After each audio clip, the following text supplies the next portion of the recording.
Ella venía corriendo desesperada, con su hija ardiendo en fiebre entre los brazos, y yo le veía en la cara el pánico de quien sabe que si se detiene un segundo, no llega viva al siguiente paso. Aunque exhausta, tropezando con su propia fuerza, seguía avanzando, porque la única alternativa era la muerte, y justo detrás, el exmarido se abalanzaba como un animal descontrolado, corriendo a toda velocidad, gritando algo que el viento se llevaba antes de que yo pudiera entender.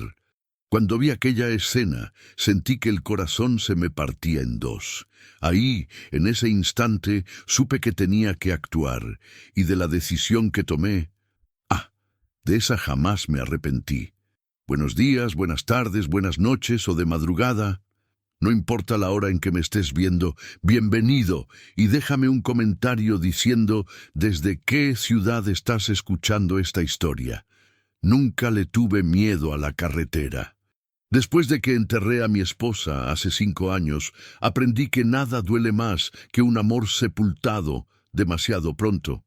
Quizás por eso me convertí en esa clase de trailero que se detiene para ayudar hasta a un perro perdido. Ya sé lo que es gritar pidiendo ayuda y que nadie te escuche, pero esa noche, descubrí un tipo nuevo de desesperación. La carretera estaba vacía, fría, un viento que cortaba el rostro y mi Kenworth ronroneaba suavemente. Venía de la frontera de Jalisco con Zacatecas, cargado de soya, pensando en nada y en todo a la vez. El radio PX siseaba bajito, tocando una cumbia a la que ni le ponía atención. La luna desaparecía y volvía a aparecer detrás de las nubes gruesas, y el olor a tierra seca entraba por la ventana entreabierta. Hacía horas que no veía otro camión.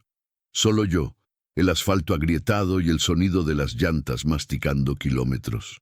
Justo venía recordando a mi hija, la que perdí siendo una bebé, cuando vi una sombra tropezando en medio de la pista. Pensé que era un animal, tal vez un perro atropellado tratando de levantarse, o un venado perdido. Ya he visto de todo en esta vida de carretera, pero cuando la luz del farol le dio de lleno a la figura, el estómago se me heló. Era una mujer, flacuchísima, descalza, con el rostro marcado por el llanto y el polvo. El cabello pegado a la frente sudada, los brazos delgados como ramas secas levantados hacia el cielo. Levantó los brazos como quien implora por la vida, la boca abierta en un grito que aún no podía escuchar por el rugido del motor. Frené tan fuerte que la rastra gimió, la caja se tambaleó, el corazón se me disparó. El camión patinó unos 3 metros antes de detenerse por completo. El olor a goma quemada subió con fuerza. Las manos me temblaban en el volante. Por un segundo pensé que la había atropellado, pero no. Ella seguía de pie, temblando, llorando, mirándome como si yo fuera la última esperanza del mundo. Cuando bajé de la cabina, las piernas casi no me sostienen. El viento frío de la madrugada me golpeó en la cara, y fue ahí que la escuché bien. Estaba sollozando. Corrió hacia mí temblorosa, casi cayendo de rodillas. «Señor, por el amor de Dios, salve a mi hija, por favor». Su voz era entrecortada, como si hubiera corrido kilómetros llorando.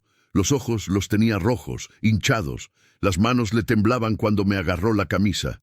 Las uñas sucias de tierra. «Por favor, señor, se está muriendo, se está muriendo». Y entonces vi la escena completa. Su hija, una niña de unos 7 u 8 años, estaba sentada en el terraplén, el cuerpo inerte apoyado en una piedra, la piel casi transparente bajo la luz tenue de la luna. El sudor le escurría por las sienes, espeso, brillando. La respiración era corta, demasiado rápida, como si el aire no le entrara bien, y los ojos apenas los mantenía abiertos, pesados, vidriosos. De repente se inclinó hacia adelante y vomitó, tan débil que apenas sostuvo su propio peso. Su cuerpo se desplomó de lado y la madre corrió, desesperada, sosteniéndole la cabecita para que no golpeara contra la piedra. No, no, no, repetía la mujer, la voz ahogada por el llanto. Me acerqué despacio, con el corazón latiendo a un ritmo desenfrenado.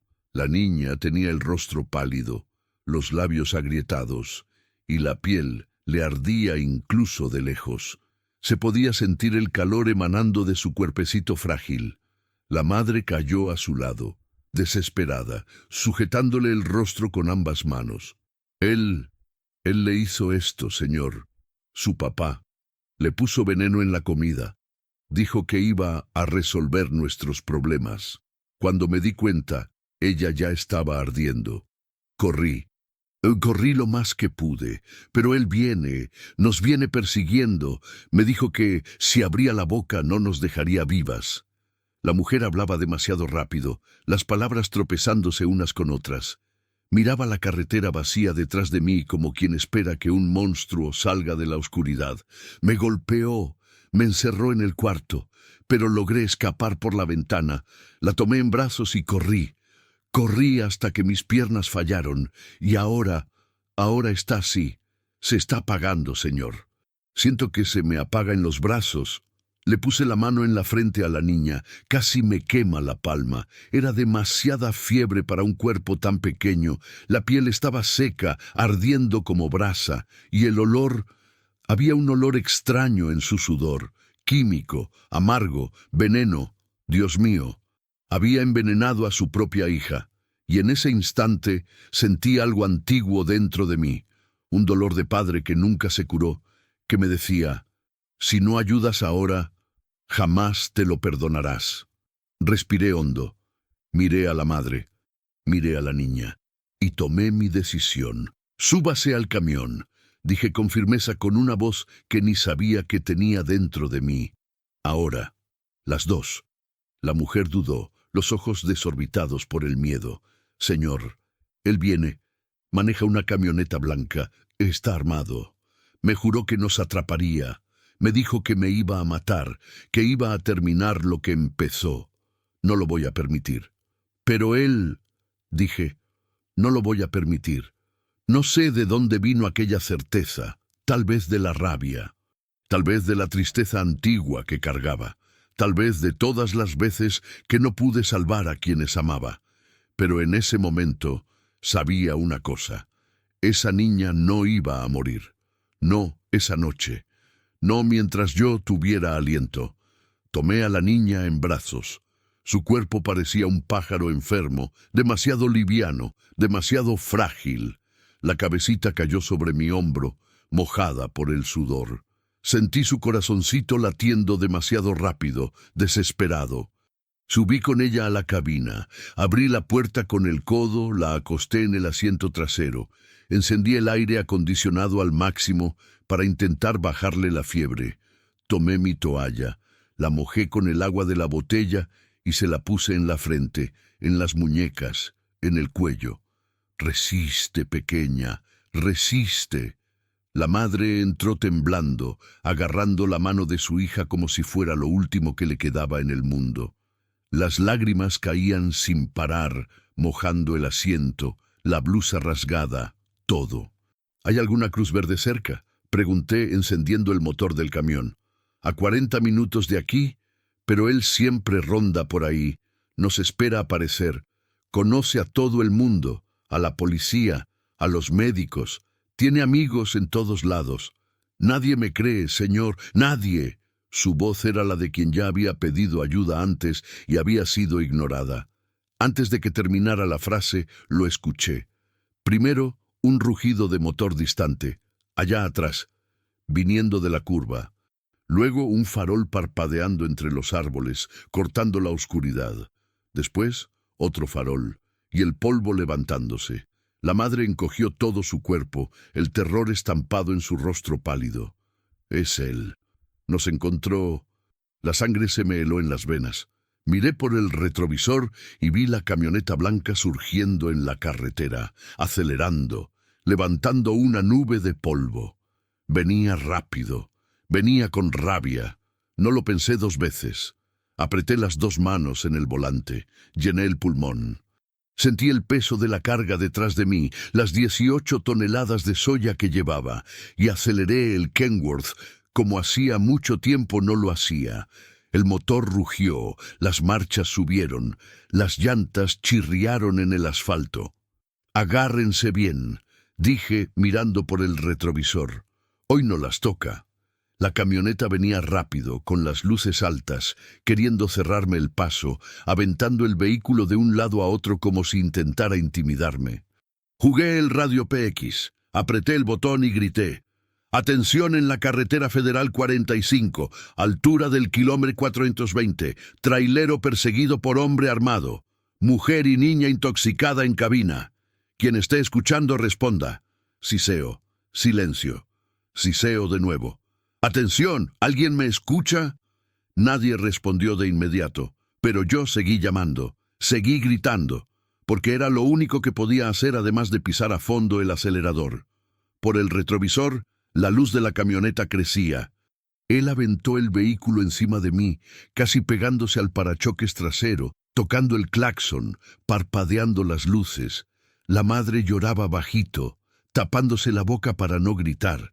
La niña gemía, girando la cabecita de un lado a otro, como si estuviera perdiendo la batalla. Y yo pensé en mi hija, en la que nunca pude salvar, en la que enterré demasiado pequeña. Pensé en lo que daría por haber tenido una oportunidad, una sola oportunidad de cambiar su destino. Fue ahí que tomé mi decisión final. Esa niña no iba a morir en esa carretera, no mientras yo estuviera vivo. Y si aquel hombre quería hacer daño, entonces tendría que pasar por encima de un tráilero solo, que esa noche se convirtió en un escudo. La camioneta se pegó a mi parachoques como una sombra rabiosa.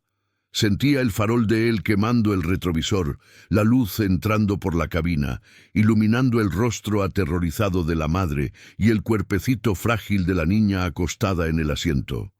El motor del Kenworth gemía por el esfuerzo, las marchas subiendo una a una, el velocímetro temblando, mientras yo forzaba cada caballo de potencia que aquella máquina podía darme. 80 kilómetros por hora, 90, 100. La carretera era una línea recta cortando la oscuridad del matorral.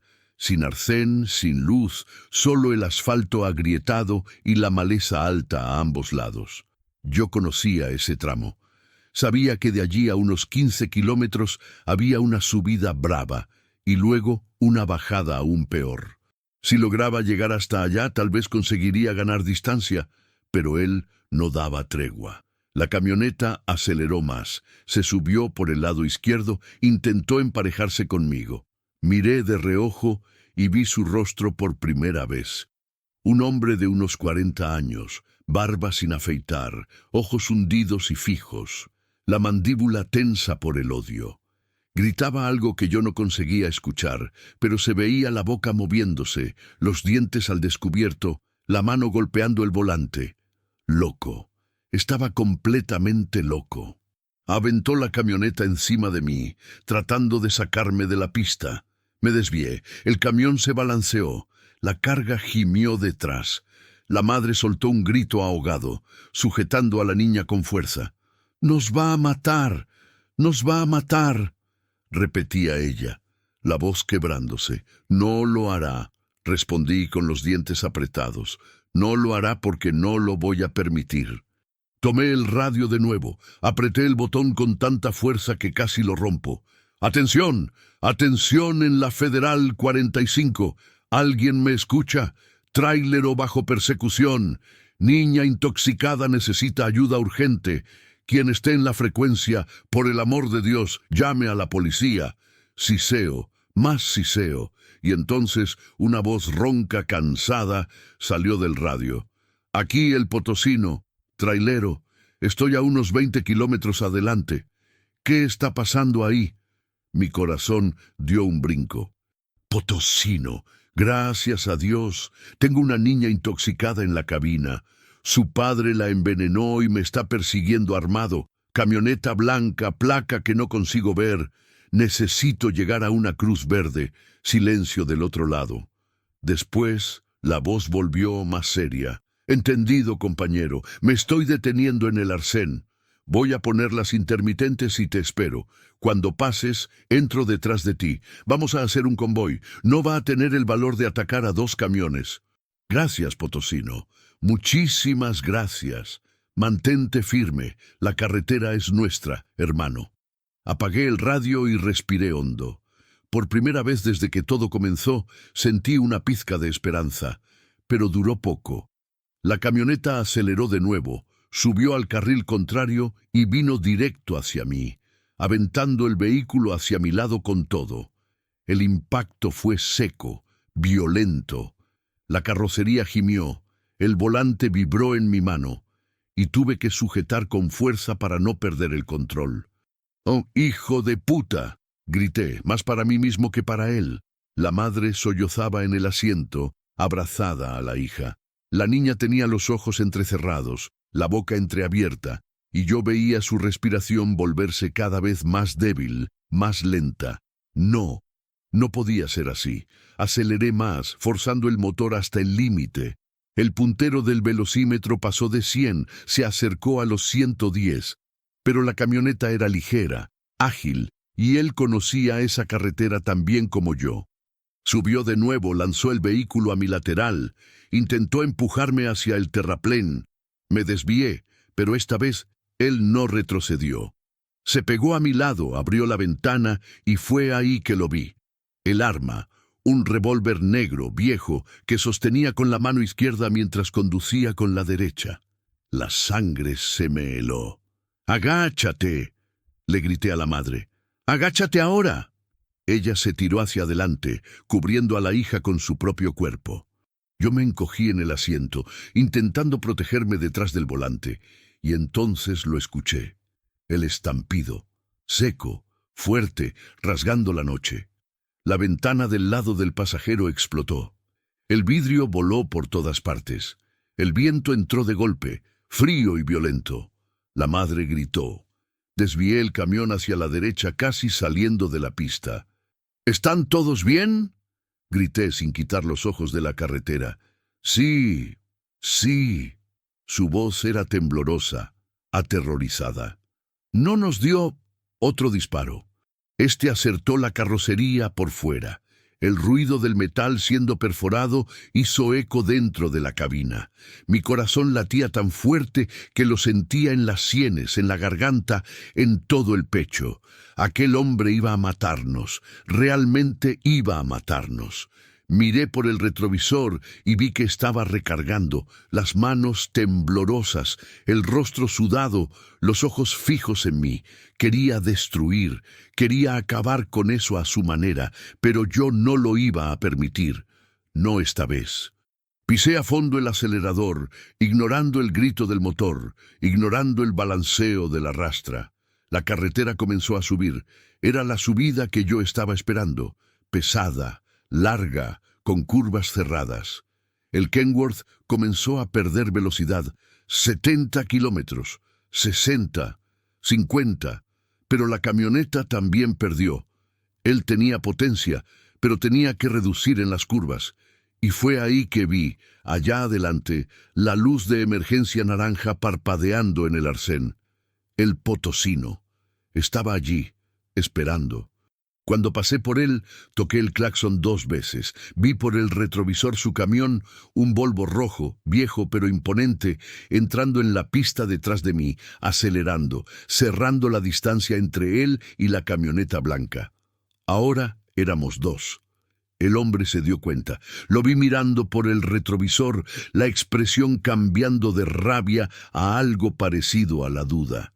Disminuyó la velocidad, se quedó un poco atrás. Tomé el radio. «Potosino, está armado, ya dio 2 tiros, cuidado». «Entendido, compañero». «Lo estoy viendo aquí. Me voy a pegar atrás, no voy a dejar que suba de nuevo. Tú sigue adelante y no te detengas por nada». «¿Cuántos kilómetros faltan para la clínica?». Miré a la madre. Ella levantó la cabeza, los ojos rojos.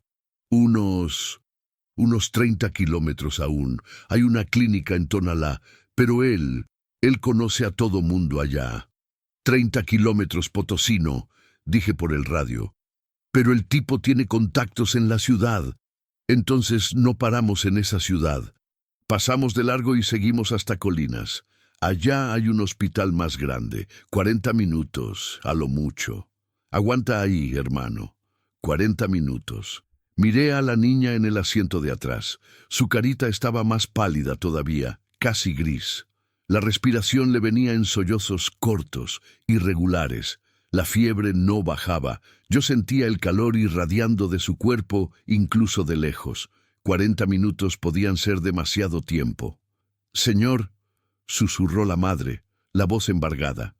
«Está empeorando». «Lo siento, se está enfriando». «No diga eso», respondí firme. «Va a aguantar, claro que sí». Pero por dentro yo estaba aterrado. La subida terminó y comenzó el descenso. Una bajada larga, sinuosa, peligrosa. Yo la conocía. Ya había visto tráileres volcar ahí, ya había visto gente morir en esa curva, pero no tenía opción. Quité el pie del acelerador y dejé que el peso de la carga me empujara hacia adelante. 60, 70, 80 kilómetros por hora. El volante vibraba. Las curvas venían rápido, una tras otra. Por el retrovisor vi a la camioneta intentando rebasar al Potosino. Pero el Volvo era grande, ocupaba toda la pista, y el Potosino no le daba espacio. El hombre tocaba el claxon, parpadeaba las luces, aventaba el vehículo de un lado a otro. «Eso, Potosino, aguántalo», murmuré, con los ojos fijos en el camino. Y entonces sucedió. En la curva más cerrada del descenso, la camioneta intentó subirse por el arcén. Pero el arcén ahí era de tierra suelta, pedregal, lleno de baches. Vi por el retrovisor el momento exacto. La rueda delantera de la camioneta cayó en un bache profundo. El vehículo se sacudió violentamente. El hombre perdió el control por una fracción de segundo, y fue suficiente. La camioneta derrapó, giró en la pista, golpeó el guardarraíl con la parte trasera. El ruido del metal abollándose resonó por la carretera vacía. Saltaron chispas. El vehículo giró de nuevo y se detuvo atravesado, echando humo. El potosino frenó a tiempo. Se detuvo a unos 20 metros. Yo seguí bajando. No miré atrás, no disminuí la velocidad, solo pensé en la niña y seguí. La voz del potosino crepitó en el radio. «¡Trailero! El tipo volcó. Está detenido en la pista. Yo me quedo aquí y voy a llamar a la patrulla. Usted siga. Vaya. Salva a esa niña». «Gracias, hermano», grité. La voz me salió ronca. «Muchísimas gracias. Vaya con Dios». Apagué el radio y miré a la madre. Lloraba, pero ahora era un llanto diferente, un llanto de alivio mezclado con desesperación. Lo logramos», murmuró. «Aún no», respondí, acelerando de nuevo en la recta. «Aún no, pero lo vamos a lograr». Miré el reloj del tablero, 2:40 de la mañana. La carretera estaba vacía, oscura, silenciosa. Y yo tenía una niña muriendo en mi asiento, una madre destrozada a mi lado, y una única certeza martillando en mi pecho: no iba a rendirme, ni aunque tuviera que conducir hasta el infierno. Esa niña iba a vivir. 20 minutos después, aún sentía el sabor a metal en la boca. El miedo tiene un sabor. Quien dice que no lo tiene nunca sintió miedo de verdad. Es un sabor amargo, seco, que se pega a la lengua y no se va.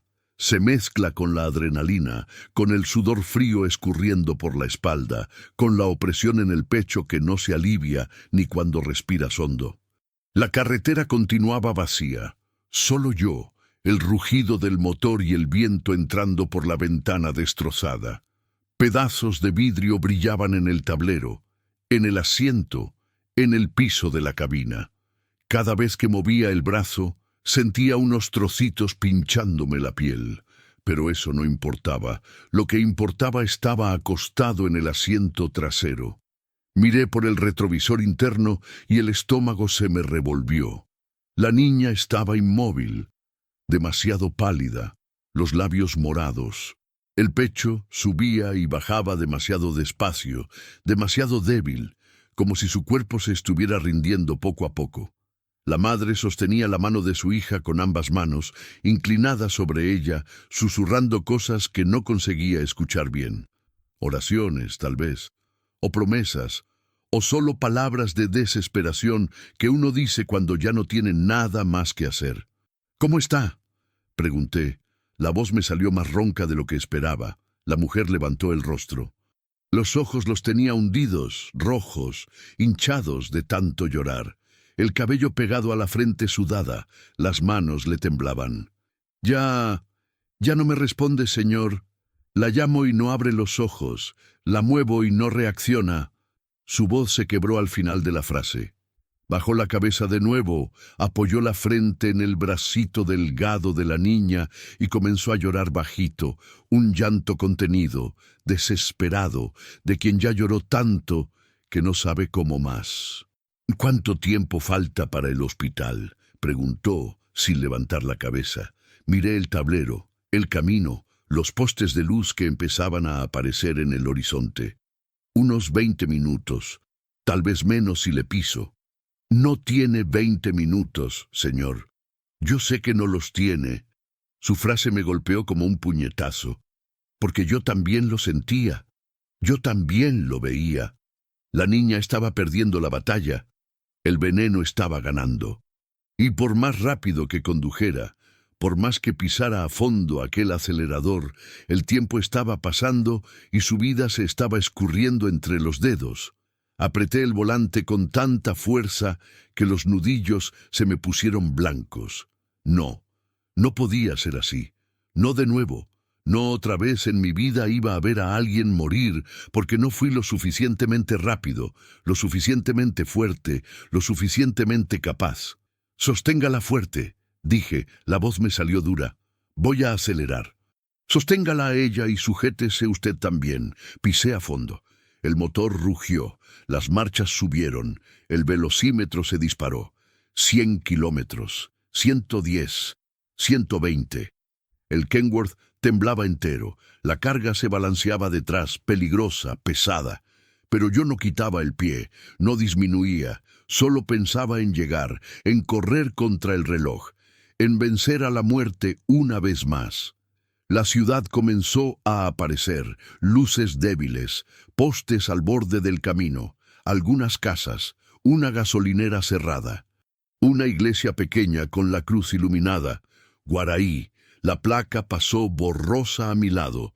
Yo sabía que había una cruz verde allí, pero la madre había dicho que el hombre conocía a todo el mundo, que tenía contactos, que podía aparecer. ¿Y si me detenía y él llegaba antes que la policía? Si terminaba lo que empezó, no iba a arriesgarme. Pasé directo por la ciudad, acelerado, concentrado, ignorando las calles vacías, los semáforos parpadeando en amarillo, el silencio de aquella madrugada de provincia. «Señor, la Cruz Verde estaba allí», dijo la mujer, la voz débil. «Lo sé, pero no vamos a parar. Vamos directo al hospital en Colinas. Es más grande, tiene más estructura, y él no va a saber que fuimos para allá». Ella no respondió. Solo continuó sosteniendo a su hija, llorando bajito. Salimos de la ciudad y regresamos a la carretera abierta. El asfalto aquí era mejor, más liso, líneas amarillas bien pintadas, menos baches. Aceleré más. Fue ahí que escuché un ruido diferente, un gemido, bajito, casi un suspiro. Venía de atrás. Miré por el retrovisor y el corazón casi se me detiene. La niña se estaba contorsionando, sus piernitas delgadas moviéndose despacio, todo el cuerpo temblando, la boca abierta en un grito silencioso, los ojos volteándose. «¡Está convulsionando!», gritó la madre, aterrorizada. «Señor, está convulsionando. No, no, no, no». La convulsión era señal de que el organismo estaba entrando en colapso, que el veneno había llegado al cerebro, que el cuerpo se estaba rindiendo. «¡Póngala de lado!», grité. «Póngala de lado ahora para que no se ahogue». La madre obedeció, las manos temblorosas girando el cuerpecito frágil. La niña seguía temblando, los músculos contrayéndose, la respiración venía en espasmos cortos. Sosténgale la cabeza, que no se golpee con nada. La estoy sosteniendo, lo estoy haciendo. Pero yo veía por el retrovisor, veía sus ojitos volteados, veía la espuma formándose en la comisura de la boca, veía el cuerpo pequeño sacudiéndose como si tuviera una tormenta por dentro. Pisé el acelerador hasta el fondo, 130 kilómetros por hora. El camión entero vibraba, el motor gemía, el viento entraba por la ventana rota como un aullido. Pero yo no disminuía, no me detenía. «Aguanta, pequeña», murmuraba más para mí mismo que para ella. «Aguanta un poco más, solo un poco más». La convulsión duró unos 30 segundos. 30 segundos que parecieron 30 años, y entonces, de repente, su cuerpo se detuvo. Quedó flácido, completamente flácido. «Señor», la voz de la madre salió en un hilo. «Señor, dejó de moverse». Miré por el retrovisor. La niña estaba inmóvil, los ojos cerrados, la boca entreabierta. El pecho no se movía. «¿Está respirando?», grité. La madre acercó el oído al pecho de su hija, se quedó en silencio por un segundo, 2, 3, y entonces comenzó a gritar. «¡No, no, no! ¡No está respirando! ¡Señor, no está respirando!».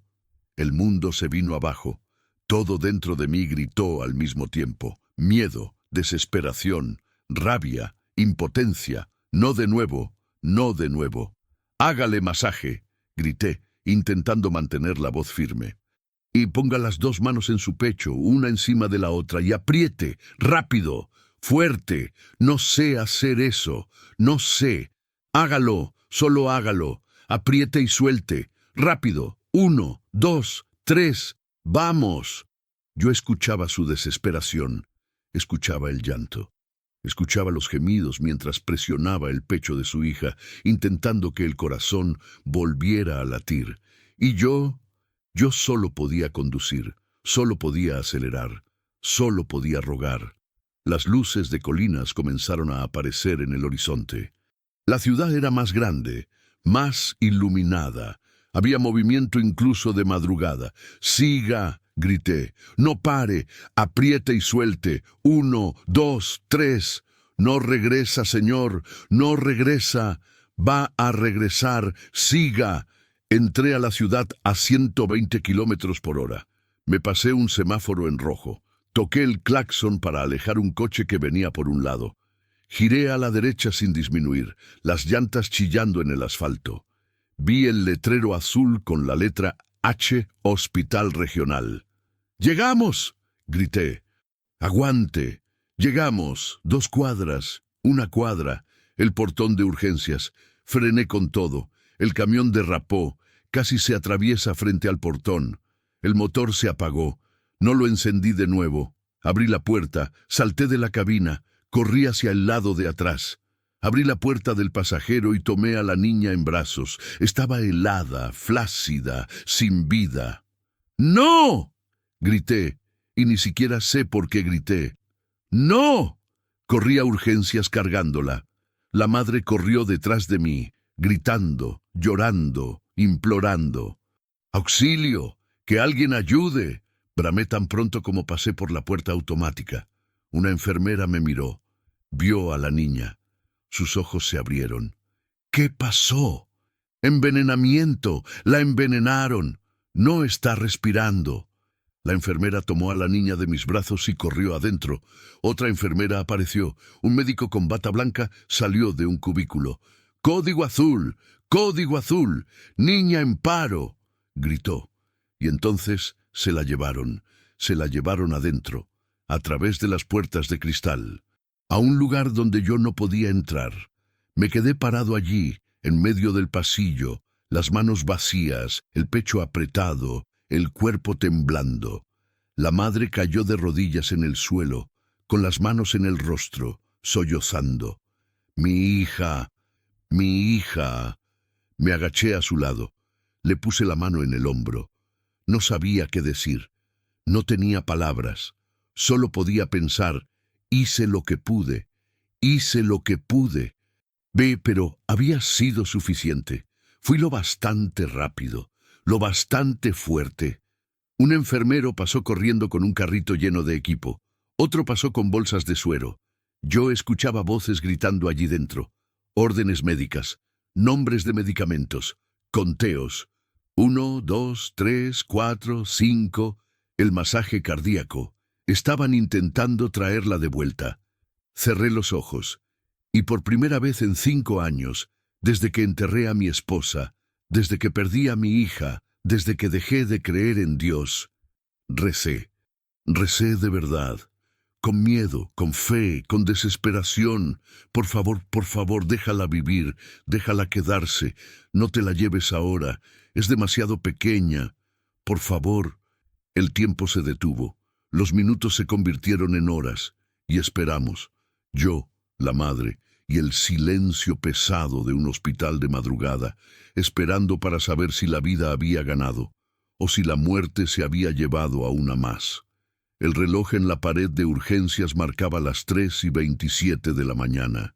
Yo lo sabía porque lo había mirado unas 50 veces en los últimos 20 minutos. Cada vez que la manecilla se movía, mi corazón se apretaba un poco más. Cada segundo que pasaba era un segundo más de silencio viniendo de detrás de aquellas puertas de cristal esmerilado. Silencio, solo silencio. Ningún médico saliendo a dar noticias, ninguna enfermera con esa sonrisa aliviada que vemos en las películas. Nada. Solo el sonido del aire acondicionado viejo siseando en el techo, el bip distante de algún monitor y el llanto ahogado de la madre sentada en el suelo, recargada en la pared. Había dejado de gritar hacía unos 10 minutos. Ahora solo lloraba. Un llanto bajito, constante, que salía del fondo del pecho y no paraba nunca.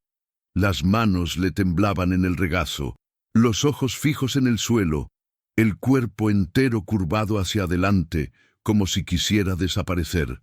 Yo seguía de pie. No podía sentarme. Me dolían las piernas, pero no me sentaba. Me quedaba allí, parado en medio del pasillo, mirando las puertas, esperando a que alguien saliera, esperando que algo sucediera.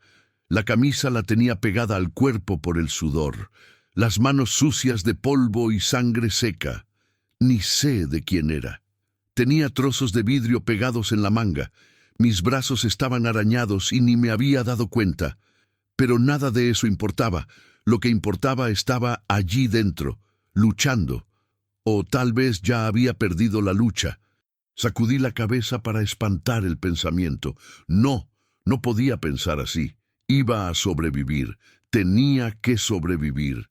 Un empleado de limpieza pasó empujando una cubeta con agua sucia y un trapeador. Me miró de reojo, pero no dijo nada. Solo siguió hasta el final del pasillo y desapareció. La madre sollozó más fuerte. Yo la miré. ¿Quiere agua?, pregunté. La voz me salió áspera. Ella negó con la cabeza sin levantar los ojos. ¿Quiere que llame a alguien? ¿Algún pariente? ¿Alguien que pueda venir a quedarse con usted? Ella levantó el rostro. Los ojos estaban rojos, hinchados, perdidos. No tengo a nadie, señor. La voz le salió fina, quebrada. Mi mamá murió hace 2 años. Mi papá nunca quiso saber de mí. Mis hermanos dejaron de hablarme cuando me casé con ese hombre. Todo el mundo me advirtió que era malo, que me haría daño, pero no escuché. Creí que iba a cambiar, que sería diferente. Cubrió su rostro con las manos. Y ahora mire lo que hizo. Mire lo que le hizo a mi niña. Él dijo que iba a resolver nuestros problemas. Pensé que estaba hablando de irse, de dejarnos en paz. Pero no, quiso matarla. Quiso matar a su propia hija. ¿Qué clase de padre hace eso, señor? ¿Qué clase de monstruo hace eso? Su voz subió al final, rabia mezclada con desesperación. Golpeó sus puños cerrados contra sus propios muslos, la respiración acelerada. Debí haberme ido antes. Debí haber huido antes, pero tenía miedo, miedo de que me encontrara, que hiciera algo peor. Y ahora huí demasiado tarde. Y mi hija, no pudo terminar. Se desplomó de nuevo, el rostro enterrado en las rodillas, los hombros sacudiéndose. Me agaché frente a ella. Le puse la mano en el hombro despacio. «Escuche bien», dije, firme pero bajo. Hizo lo que pudo. Corrió. La tomó y corrió. No se rindió. Usted luchó. Y ella está aquí ahora por eso, por usted. Pero debí... No, la interrumpí. No se culpe por lo que no hizo. El culpable es él. Solo él. Usted es la madre que salvó a su hija. Recuérdelo. Ella me miró con los ojos llenos de lágrimas. Por un momento pareció que iba a decir algo, pero solo asintió despacio y bajó la cabeza de nuevo. Me levanté y volví a mirar las puertas. 3:32. 25 minutos desde que habíamos llegado. 25 minutos sin noticias. Comencé a caminar de un lado a otro. 2 pasos hacia adelante, 2 pasos hacia atrás, manos en los bolsillos, manos en la nuca, manos en la cara. ¿Por qué tardaban tanto? ¿Por qué nadie venía a decir nada? De repente, una de las puertas de cristal se abrió. Mi corazón se aceleró. Era una enfermera, la misma que había tomado a la niña de mis brazos. Venía caminando rápido, el rostro serio, concentrado. Pasó directo a mi lado y fue hasta el mostrador a tomar algo. «¡Enfermera!», la llamé, dando 2 pasos en su dirección. «La niña, ¿cómo está?». Me miró por encima del hombro mientras movía unos papeles. «El equipo aún la está estabilizando. El doctor vendrá a hablar con ustedes tan pronto como sea posible». «¿Pero está viva? ¿Regresó?».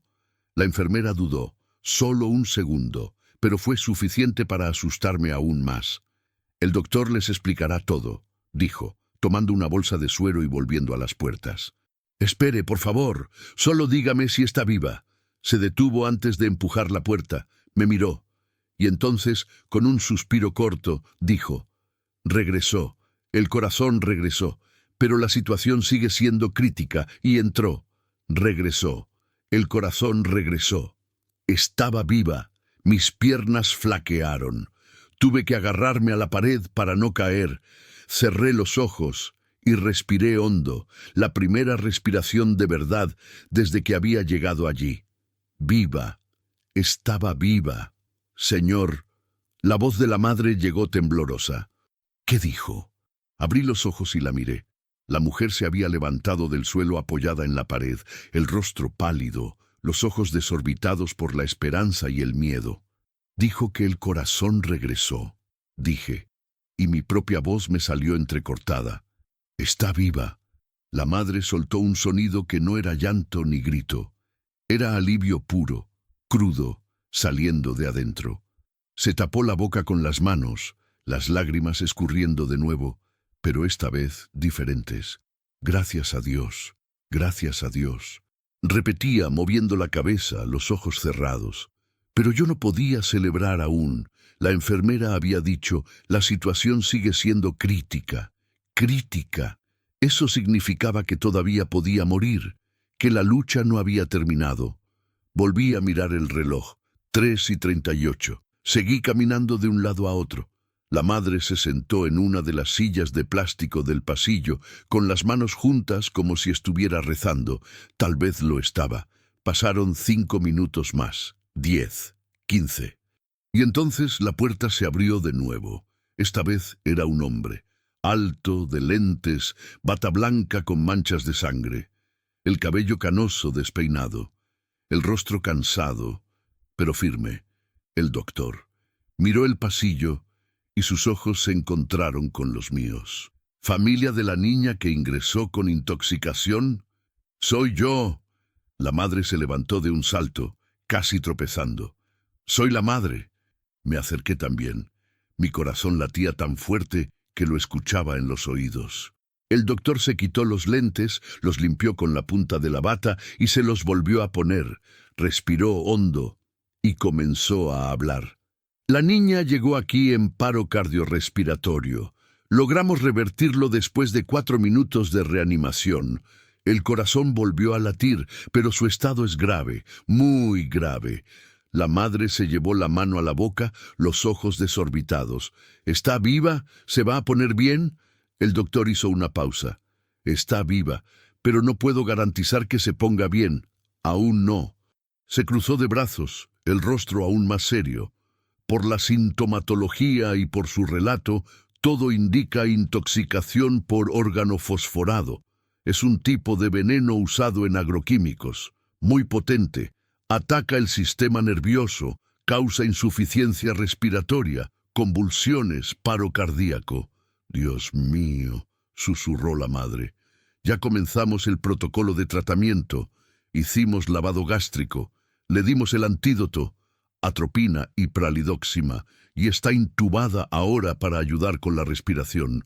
Pero... Mande pausó, eligiendo las palabras. El veneno ya había sido absorbido. ¿Cuánto tiempo hace que lo ingirió? La madre pensó, las manos temblando. Unas 4 horas quizás. No sé bien. Cuando me di cuenta ya estaba mal, vomitando, con fiebre. 4 horas. El doctor movió la cabeza, preocupado. Es mucho tiempo. Lo ideal sería haber llegado aquí en las primeras 2 horas. Pero ustedes hicieron lo posible. Me miró. ¿Usted es el padre? No. Yo solo... Las encontré en la carretera. Las traje para acá. Me miró de una manera diferente. No sé si era respeto o sorpresa. Tal vez ambas. Entonces la niña le debe la vida a usted. Si hubiera tardado 10 minutos más, no habría dado tiempo. Sus palabras me golpearon como una ola. 10 minutos. 10 minutos eran la diferencia entre la vida y la muerte. ¿Ella va a sobrevivir? Pregunté. La voz me fallaba. El doctor suspiró. No lo sé. Las próximas horas van a ser decisivas. Si pasa la madrugada, las posibilidades aumentan. Pero no puedo prometer nada. Su cuerpo sufrió mucho. El corazón se detuvo. El cerebro se quedó sin oxígeno. Puede tener secuelas. Puede tener daños permanentes. La madre comenzó a llorar de nuevo, más fuerte esta vez. Mi hija, mi pequeña. El doctor se acercó a ella, la voz más suave. Usted hizo lo correcto al huir y al traerla para acá. Ahora haremos todo lo que podamos, pero necesito que sea fuerte. Su hija la va a necesitar cuando despierte.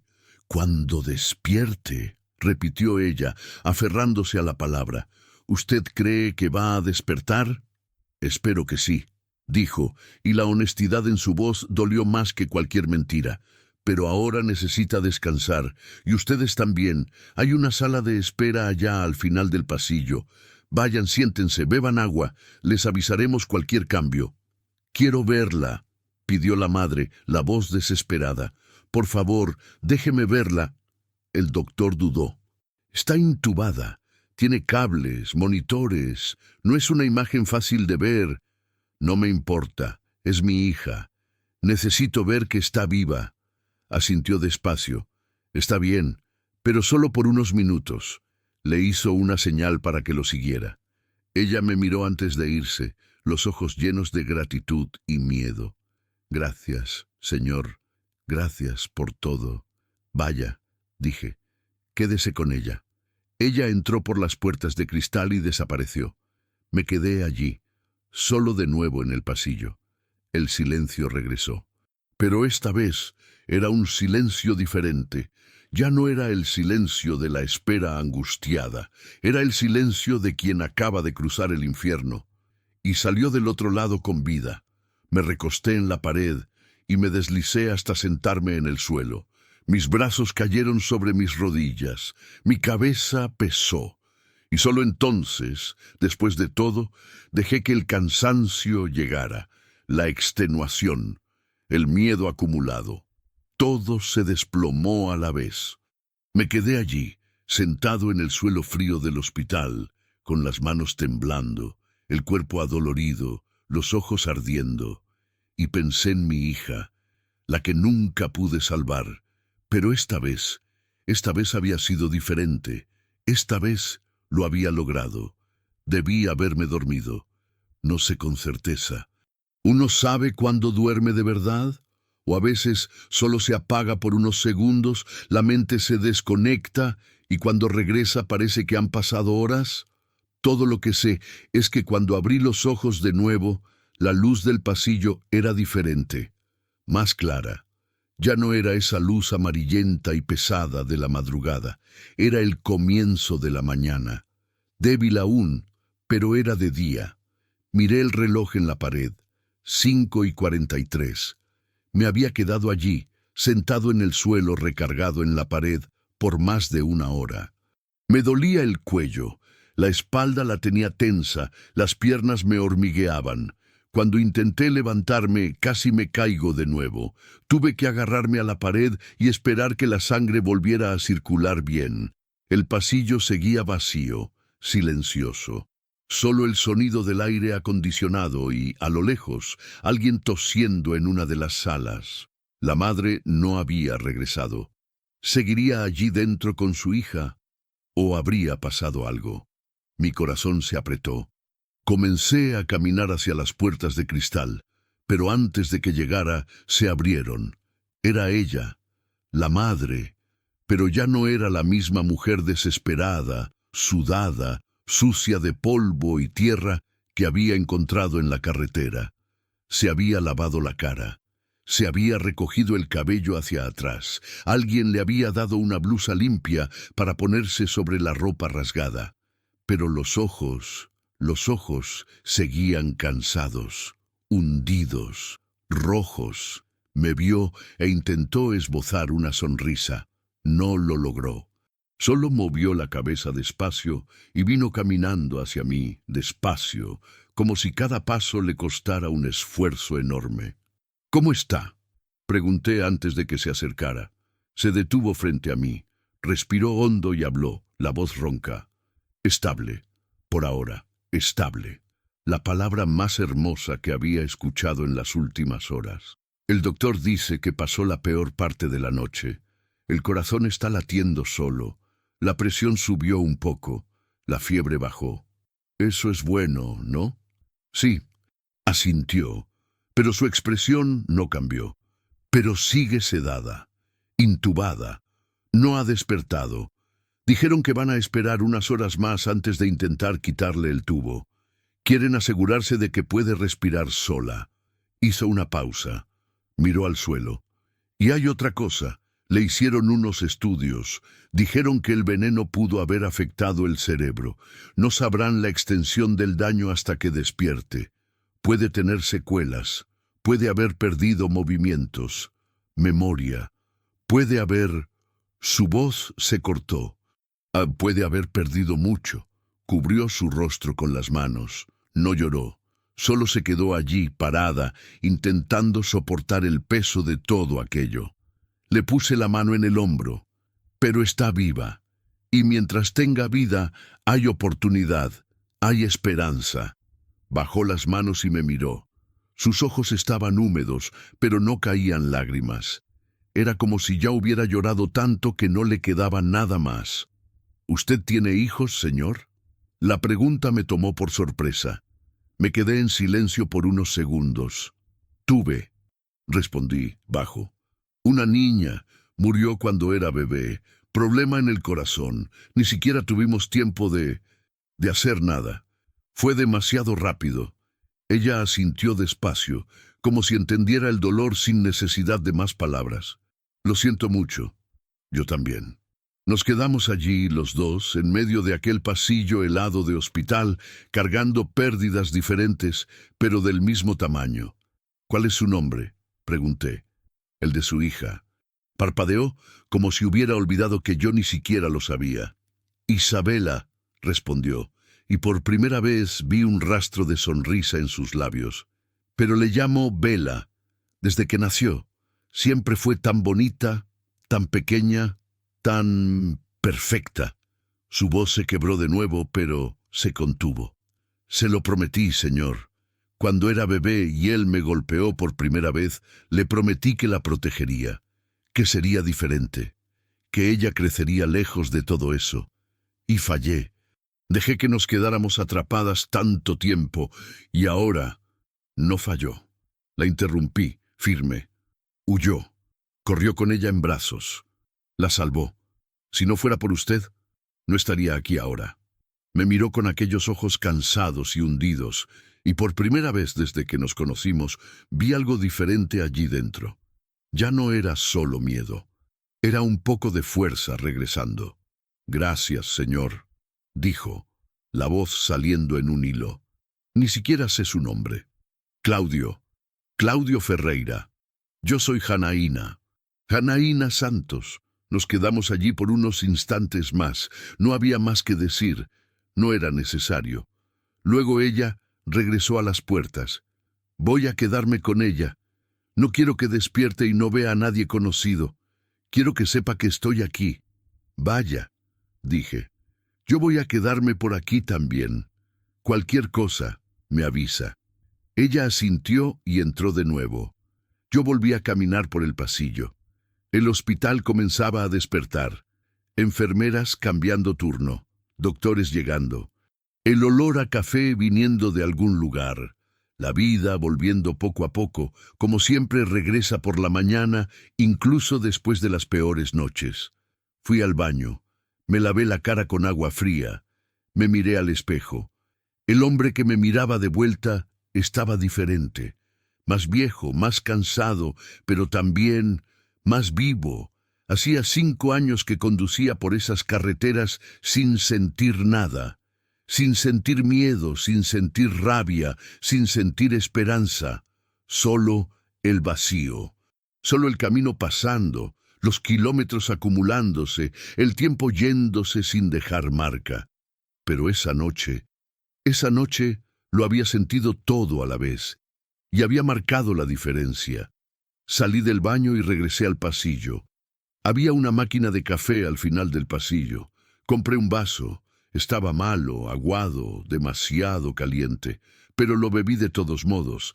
Necesitaba algo para mantenerme despierto, porque no me iba a ir. No aún, no hasta que supiera que la niña iba a estar bien. Me senté en una de las sillas de plástico de la sala de espera. Había otras personas allí ahora. Una señora mayor con el rosario en la mano rezando bajito. Un hombre con overol sucio, la cabeza gacha, los ojos cerrados. Una mujer joven con un niño durmiendo en su regazo, cada uno cargando su propia lucha. Recosté la cabeza en la pared y cerré los ojos. Y fue ahí que escuché. Voces, fuertes, viniendo del pasillo. Abrí los ojos y me levanté. Era un policía. 2, de hecho. Uniformados, con chaleco antibalas, radio en el hombro. Uno de ellos hablaba con la recepcionista mientras el otro miraba a su alrededor. El estómago se me heló. Sería por el hombre. Habría contado él alguna versión de la historia. Habrían venido a arrestar a Janaína, o a arrestarme a mí. Me levanté despacio y comencé a caminar en dirección a ellos. Pero antes de que me acercara, uno de los policías me miró. ¿Usted es Claudio Ferreira? Mi corazón se aceleró. Soy yo. Necesito hacerle unas preguntas sobre lo ocurrido esta madrugada. ¿Tiene unos minutos? Miré las puertas de cristal, a Janaína allí dentro, a la niña luchando por su vida, y entonces miré de vuelta al policía. Los tengo. Me hizo una señal para que lo siguiera hasta un rincón más reservado del pasillo. El otro policía se quedó vigilando la entrada. ¿Usted fue el responsable de traer a la menor y a la madre al hospital? Fui. ¿Puede contarme qué sucedió? Respiré hondo. Y conté todo. Desde el momento en que vi a Janaína tropezando en la carretera, la niña en el terraplén, el relato sobre el envenenamiento, la persecución, los disparos, la ayuda del potosino, la convulsión dentro del camión, la llegada desesperada al hospital. El policía anotaba todo en un pequeño bloc de notas, la expresión seria. Cuando terminé, guardó el bloc de notas y me miró. Usted hizo lo correcto. El hombre, él, revisó sus notas. Valdir Augusto dos Santos, marido de la víctima y padre de la menor, fue detenido a la altura del KIM 387 de la carretera federal 45. Estaba inconsciente dentro de la camioneta. Se golpeó la cabeza con el volante después del accidente. Fue llevado al hospital de Guaraí bajo custodia. ¿Está arrestado? Por ahora está bajo vigilancia, pero tan pronto como le den de alta, será formalmente arrestado. Ya tenemos la declaración de la madre, el informe médico confirmando la intoxicación y el historial de denuncias anteriores. Denuncias anteriores, repetí. Varias: agresión, amenaza, secuestro. Pero la esposa siempre retiraba la denuncia. Esta vez será diferente. Intento de homicidio de una menor. No saldrá tan pronto. Un peso se quitó de mis hombros. ¿Y Yanaína? ¿Ella tendrá problemas?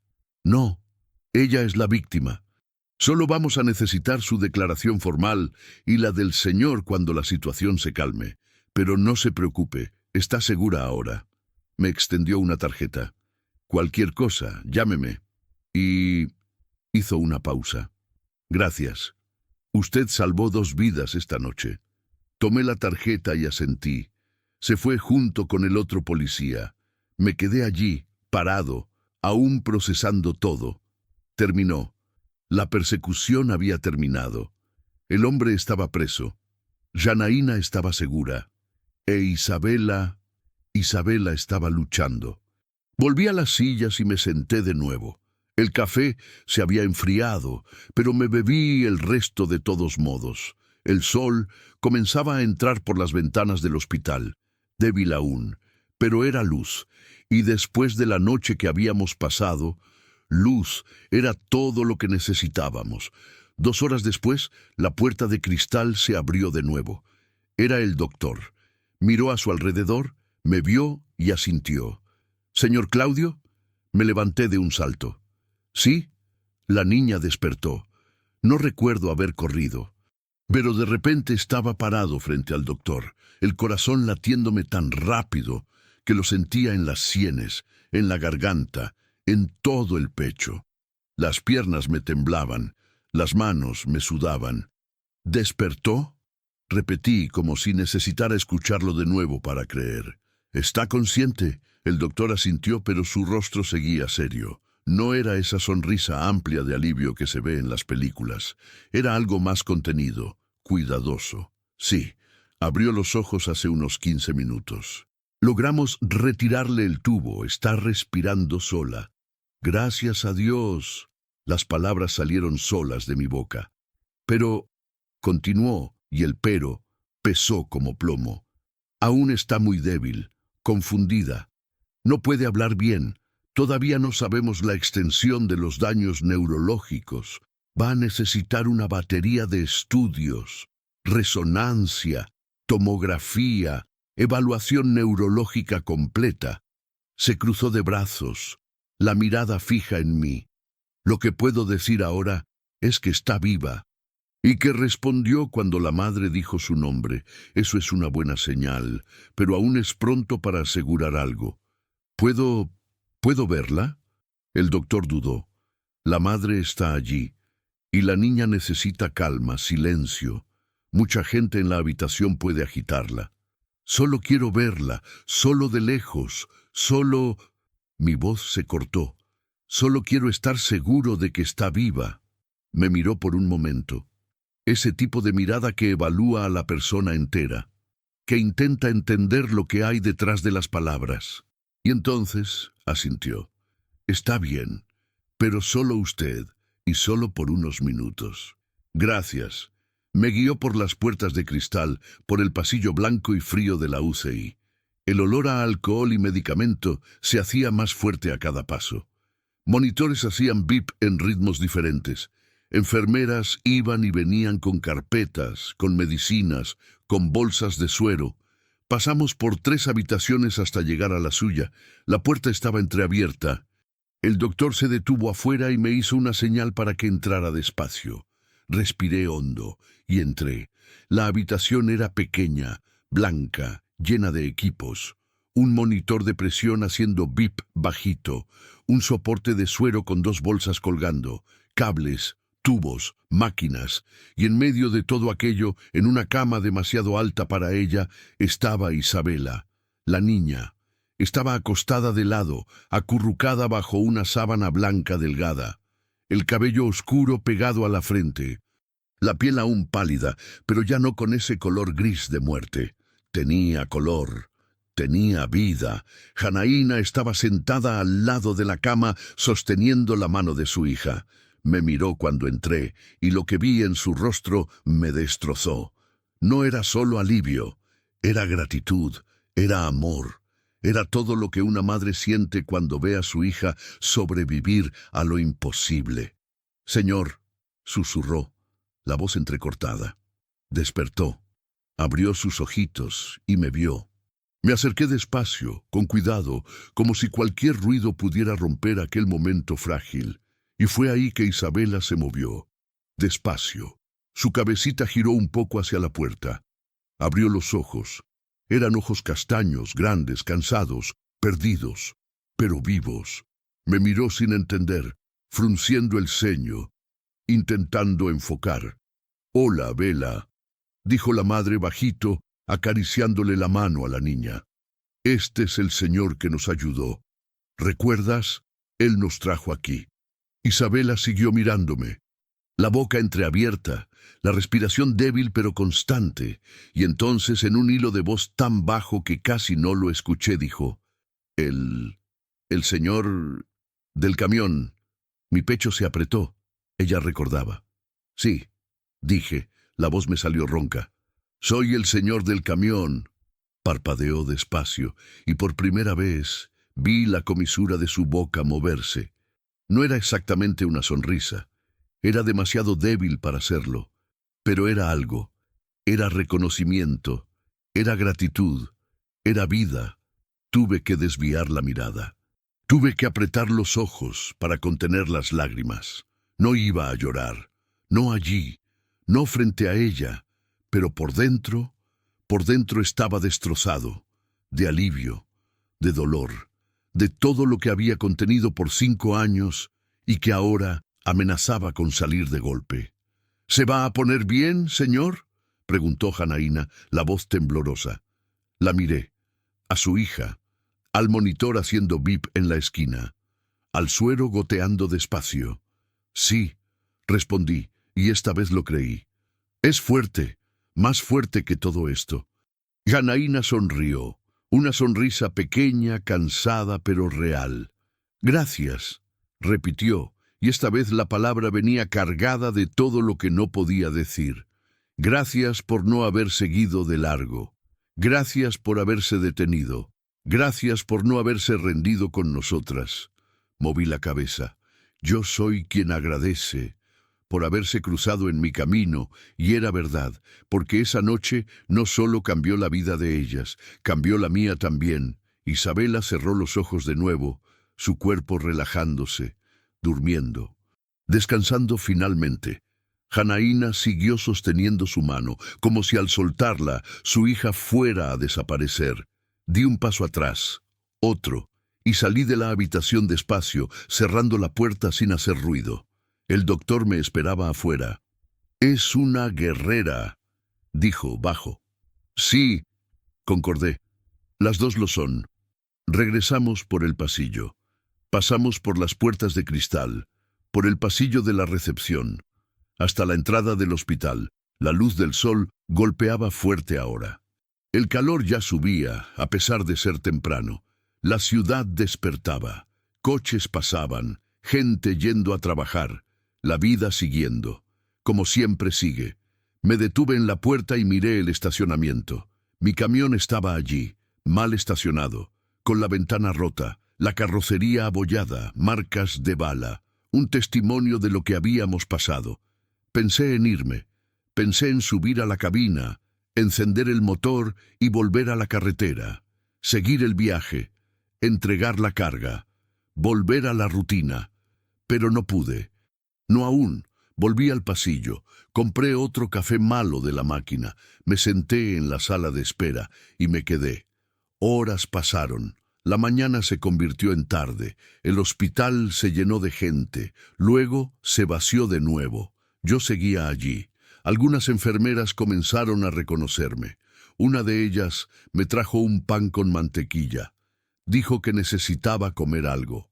Agradecí y comí sin sentir el sabor. Cerca de las 3 de la tarde, Janaína apareció. Había dormido, se notaba. El rostro estaba menos hinchado, los ojos menos rojos, pero aún cargaba ese peso, esa extenuación que no se quita solo con sueño. «Aún sigue aquí», dijo, y parecía sorprendida. «Sí, no tenía que hacerlo. Usted ya hizo demasiado». «Lo sé, pero quería quedarme». Se sentó en la silla de al lado. Nos quedamos en silencio por un tiempo. «La van a trasladar», dijo Janaína, mirando sus propias manos. «A un hospital más grande, en Palmas. Dijeron que allá tienen mejor equipo, neurólogo infantil. Le harán más estudios». «¿Cuándo?» «Mañana por la mañana. La llevarán en ambulancia». «¿Y usted va con ella?» «Sí», asintió. «No me separo de ella, nunca más». «¿Y después de que le den el alta?» Janaína se quedó en silencio, la mirada perdida. «No sé, no tenemos a dónde ir. La casa es de él. Todo es de él. Mi nombre no está en nada. No tengo empleo, no tengo dinero, no tengo nada». Su voz tembló, pero se contuvo. «Pero vamos a arreglárnoslas. Siempre lo hacemos. Vamos a empezar de nuevo. Desde cero si es necesario, pero lejos de él, lejos de todo esto». La miré. Miré la fuerza que intentaba reunir, el coraje que intentaba fingir, y tomé una decisión. «Mire», comencé, eligiendo las palabras con cuidado. «No soy rico, solo soy un trailero, pero tengo una casa, pequeña, humilde, en Anápolis, Brasil. Lleva vacía 5 años, desde que mi esposa murió. Prácticamente vivo en la carretera». Me miró sin entender. «Pueden quedarse allí, por el tiempo que necesiten, hasta que se organicen, hasta que encuentren trabajo, un lugar propio sin prisa». Sus ojos se abrieron. «Señor, yo no puedo aceptar eso». «Puede», la corté. «Y va a aceptar, porque ustedes dos necesitan un lugar seguro. Y esa casa está allí, vacía, esperando». Ella movió la cabeza, las lágrimas volviendo. «¿Por qué está haciendo esto? ¿Por qué está siendo tan bueno con nosotras?» Respiré hondo, porque sé lo que es perder, y sé lo que es no poder salvar. Y esta vez lo logré. Y no voy a desperdiciar eso, no voy a dejar que se queden a la deriva después de todo. No pudo contenerse, se desplomó.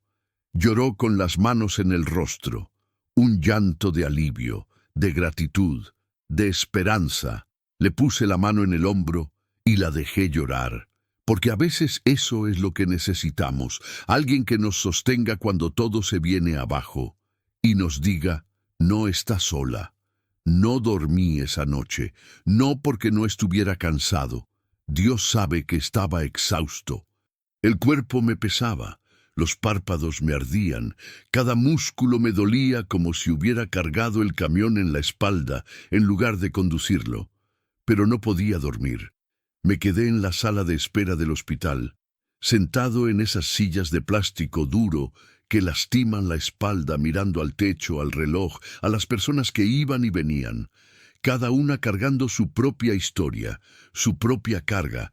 La cabeza no paraba, seguía volviendo, siempre volviendo, a la carretera, al rostro aterrorizado de Janaína surgiendo en medio de la pista, a los ojos entrecerrados de Isabela cuando la tomé en brazos por primera vez, a la camioneta blanca pegada a mi parachoques, al sonido de los disparos rasgando la noche, al momento en que el corazón de la niña se detuvo y al momento en que regresó. Cada vez que cerraba los ojos, veía esa escena, su cuerpecito, flácido, helado, sin vida, y la madre gritando, y yo conduciendo como un loco, sabiendo que cada segundo contaba, que cada segundo era la diferencia entre salvar y perder. Respiré hondo y me pasé la mano por el rostro. No se trataba solo de ellas. También se trataba de mí, de mi hija, la que no pude salvar, la que murió en mis brazos antes siquiera de aprender a sonreír, antes de decir papá, antes de todo. 5 años, 5 años intentando no pensar, intentando no sentir, rodando por las carreteras de todo el país, llevando carga de un lado a otro, durmiendo en la cabina, comiendo en paradores de carretera, viviendo como si la vida fuera solo eso, conducir, descargar, volver, repetir, sin propósito, sin sentido, solo existiendo.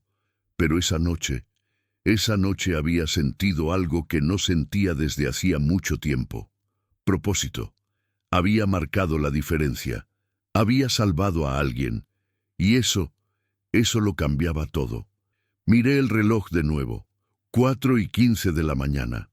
El hospital estaba tranquilo. Solo el sonido distante de un monitor haciendo bip y los pasos amortiguados de una enfermera haciendo la ronda.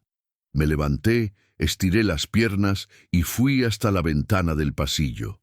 Afuera, la ciudad dormía. Las calles vacías, los postes iluminando el asfalto, uno que otro coche pasando despacio. Todo tan calmado, tan diferente a la locura de las últimas horas. Apoyé la frente en el cristal frío y cerré los ojos. Y por primera vez en mucho tiempo dejé que el dolor viniera. La nostalgia de mi hija, de mi esposa, de todo lo que había perdido y que nunca volvería. Dejé que las lágrimas cayeran, silenciosas, sin sonido, solo yo y el dolor antiguo que cargaba y fingía que no existía. Me quedé allí un tiempo, no sé cuánto, hasta que escuché pasos detrás de mí. Me di la vuelta. Era Janaína. Estaba con la misma ropa de antes, arrugada, manchada, el cabello recogido en un moño desordenado, los ojos aún cansados, pero un poco más despiertos. ¿No durmió?, preguntó la voz baja. No pude. Ella asintió, como si lo entendiera perfectamente.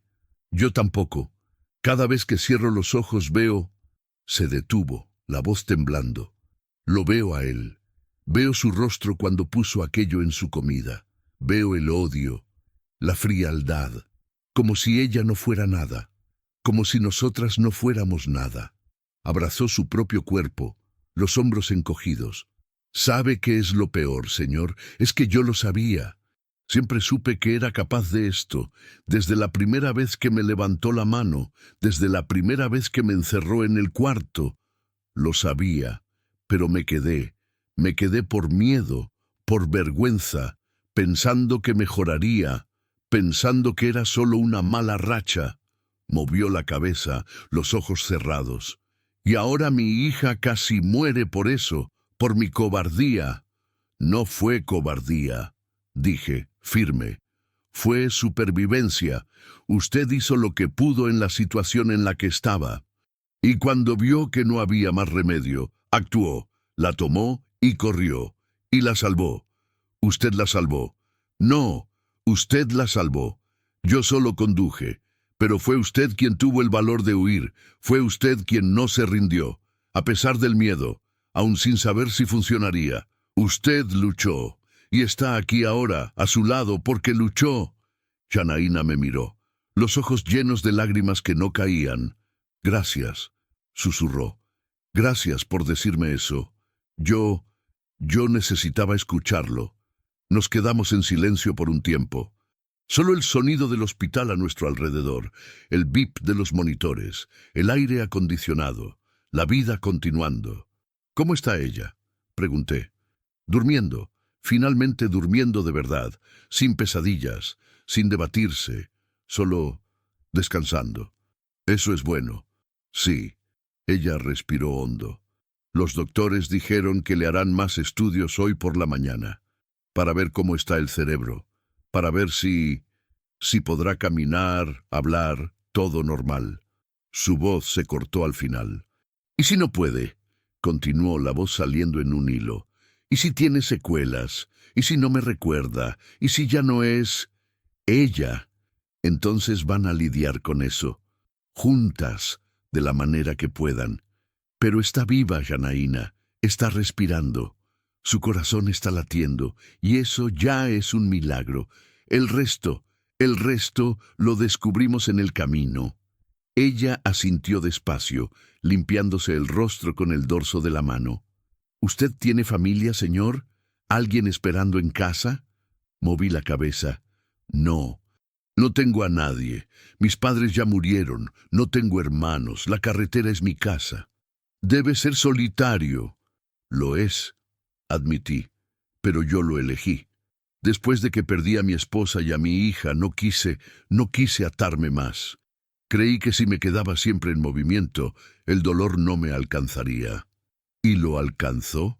La miré, y por primera vez en 5 años dije la verdad en voz alta. Siempre lo alcanzó. No importa cuánto condujera, cuánto huyera. El dolor siempre estaba allí, en el asiento de al lado, esperando. Janaína se quedó en silencio. Después habló bajito. Tal vez por eso Dios nos puso en su camino, para que nos ayudáramos.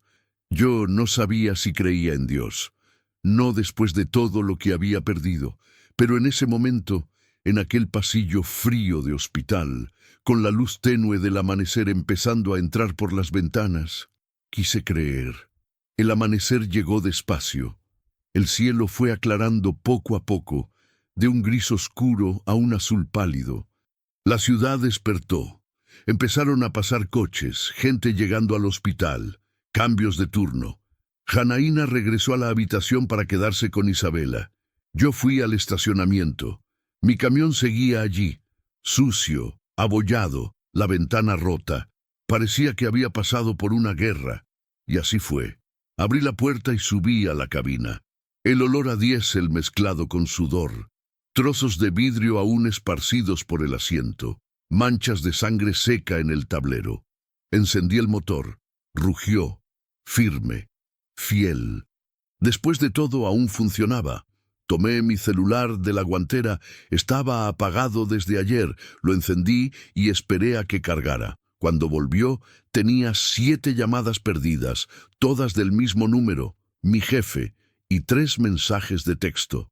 Claudio, ¿dónde estás? La carga debía haber sido entregada ayer. Llámame urgente. Marqué el número. Sonó 2 veces. ¡Claudio! Su voz era de rabia mal disimulada. ¿Dónde diablos estás? La carga tenía que estar en Palmas ayer a las 5 de la tarde. El cliente está furioso. Me está cobrando multa. Disculpa, Osvaldo. Tuve un problema. ¿Problema? ¿Qué tipo de problema te hace desaparecer del mapa y no responder el celular?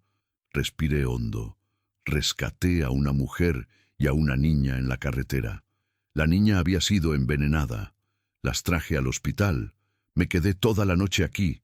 Silencio del otro lado. Después, ¿me estás bromeando? No lo estoy. Es serio. La policía tiene el registro. Puedo pasarte el contacto. Otro silencio. Claudio, entiendo que quisiste ayudar, pero tienes un compromiso, una carga, un cliente esperando. No puedes simplemente... Osvaldo. Lo corté firme. Si fuera tu hija en esa carretera muriendo, ¿querrías que alguien siguiera de largo? Silencio. Largo. No, respondió, bajo. No querría. Entonces, eso es. Hice lo que tenía que hacer. La carga se va a retrasar. Lo sé, pero no me arrepiento. Suspiró del otro lado de la línea. Está bien, intentaré calmar al cliente, pero me debes esta, Claudio. Y vas a tener que enfrentar la multa en el pago. De acuerdo, lo acepto. ¿Y la carga? ¿Cuándo la entregas? Miré al hospital, a las ventanas del segundo piso, a la habitación donde estaba Isabela. Mañana. Hoy aún necesito quedarme aquí. Claudio. Mañana, Osvaldo. Lo prometo. Refunfuñó algo, pero estuvo de acuerdo. Colgué. Recosté la cabeza en el asiento y cerré los ojos. Yo sabía que aquello me iba a costar. Multa, tal vez incluso el empleo, si el cliente presionaba demasiado, pero no importaba, porque por primera vez en años había hecho algo que realmente importaba. Y eso Eso no tenía precio. Volví al hospital. Subí al segundo piso, pasé por la recepción. Las enfermeras ya me reconocían. «Ya está despierta», me avisó una de ellas, con una pequeña sonrisa, y preguntó por usted. Mi corazón se apretó. ¿Por mí? Sí. Lo llamó «tío del camión». Se rió bajito. Creo que se convirtió en su héroe. No sabía qué decir. Caminé hasta la habitación. La puerta estaba abierta. Isabela estaba sentada en la cama, apoyada en almohadas, el rostro aún pálido, los ojos cansados, pero despierta, consciente, y me vio. Sus ojos se abrieron. Una sonrisa débil pero real apareció en sus labios. «Tío», dijo, la voz fina, ronca.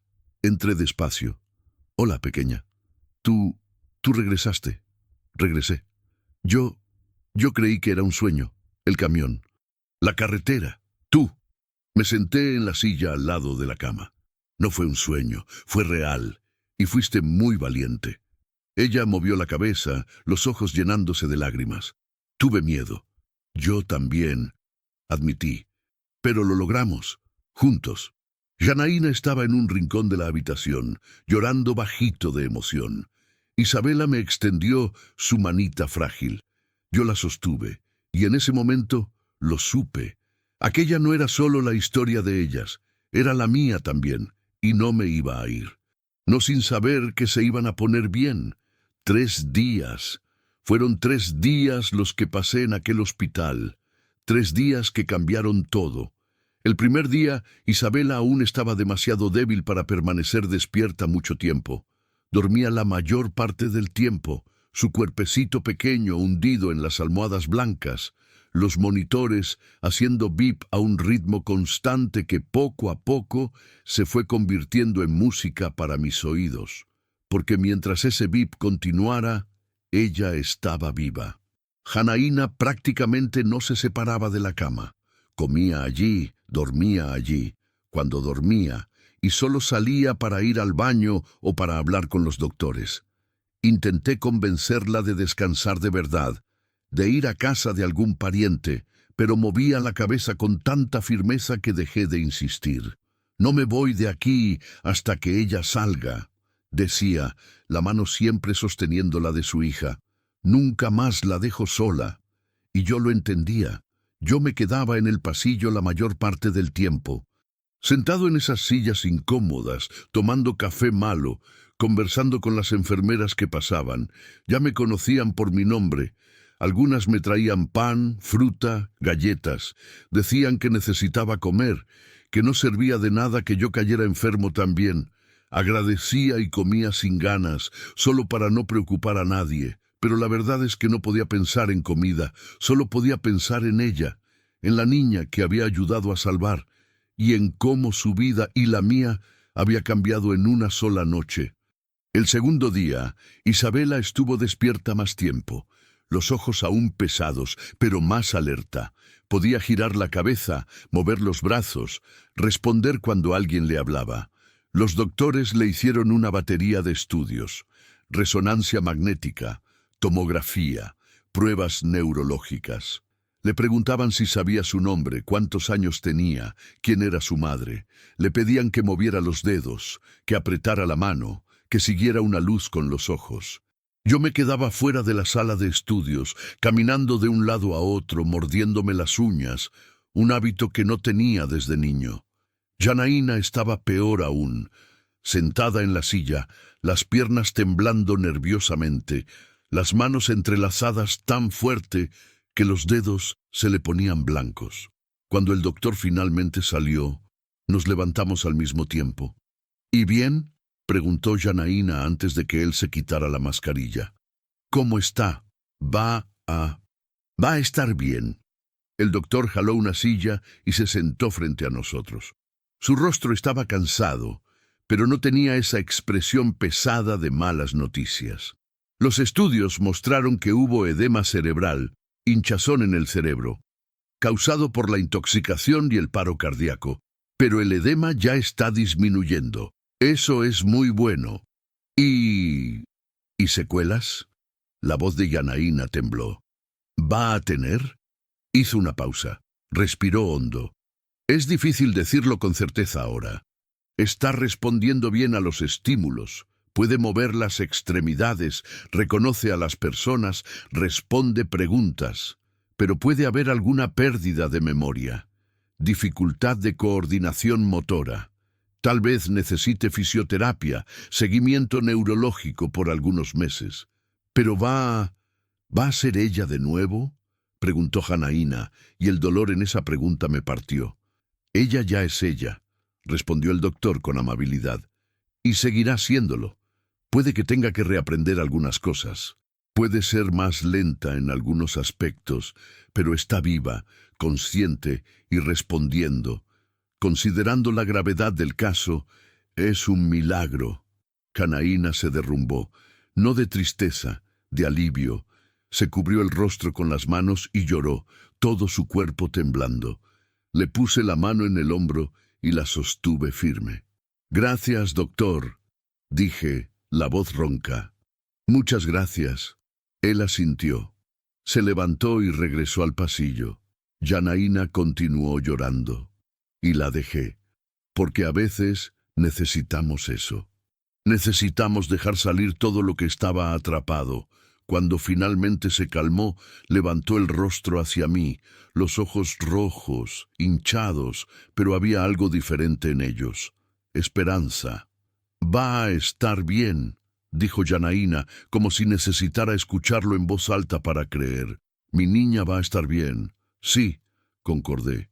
«Y usted va a estar a su lado. Siempre». Ella asintió, se limpió el rostro con el dorso de la mano y respiró hondo. «¿Vamos a verla?» «Vamos». Cuando entramos en la habitación, Isabela estaba despierta. Estaba mirando por la ventana, hacia el cielo azul afuera, las nubes pasando despacio. Cuando nos escuchó entrar, giró la cabeza. «Mamá», dijo, y la voz salió más firme esta vez. Janaína corrió hasta la cama, tomó la mano de su hija y la besó. «Hola, mi amor, ¿cómo te sientes?» «Cansada», respondió Isabela. Pero ya no duele». «No duele». «No. Antes me dolía todo. La panza, la cabeza, el pecho. Ahora no duele». Janaína sonrió, las lágrimas escurriendo de nuevo. «Qué bueno, mi amor. Qué bueno». Isabela me miró, los ojos grandes, curiosos. «Tío, ¿aún estás aquí?» «Aún estoy». «¿Por qué?» La pregunta me tomó desprevenido. «¿Por qué?», repetí. «Sí, no tenías que irte. Conducir el camión». Miré a Janaína. Ella también me miraba, esperando la respuesta. Me senté en la silla al lado de la cama y pensé antes de hablar. Sí me voy a ir, pero no antes de asegurarme de que ustedes dos están bien. ¿De que están seguras? ¿Y lo estamos?, preguntó Isabela con esa sinceridad que solo tienen los niños. «Lo están», respondí, firme. «Tu padre ya no puede hacerles daño. Está preso, y va a estar preso por mucho tiempo». Isabela se quedó en silencio por un momento. Después, bajito: «Él era malo, ¿verdad?» Janaína se puso tensa. «Vela, lo recuerdo, mamá», continuó la niña, la voz bajando. «Recuerdo que gritaba. Recuerdo que golpeaba la puerta del cuarto. Recuerdo que tú llorabas. Y recuerdo el sabor feo de la comida, y que todo se puso oscuro». Las lágrimas comenzaron a escurrir por su carita. «Creí que iba a morir, mamá. Creí que nunca más te volvería a ver». Janaína se subió a la cama, con cuidado de no mover los cables, y abrazó a su hija. Las dos lloraron juntas, agarradas una a la otra, todo el trauma y el miedo saliendo de golpe. Desvié la mirada. Aquel momento era de ellas, no mío. Pero Isabela me llamó. «Tío». Miré. Me extendía su manita, los ojos húmedos. «Gracias por no dejarme morir». Mi pecho se apretó, la garganta se cerró. Me levanté, me acerqué y sostuve su mano pequeña. «Nunca lo hubiera permitido», dije, y la voz me salió entrecortada. «Nunca». Ella apretó mi mano. Y en ese apretón sentí algo que no sentía hacía años. Conexión. propósito, familia, no de sangre, sino del tipo que la vida construye cuando junta a las personas correctas en el momento correcto. El tercer día, Isabela fue dada de alta de la UCI. No alta para irse a casa, aún necesitaría quedarse internada por unos días más, pero alta para ir a una habitación común, sin tantos monitores, sin tantos cables, sin ese bip constante. Fue un progreso enorme.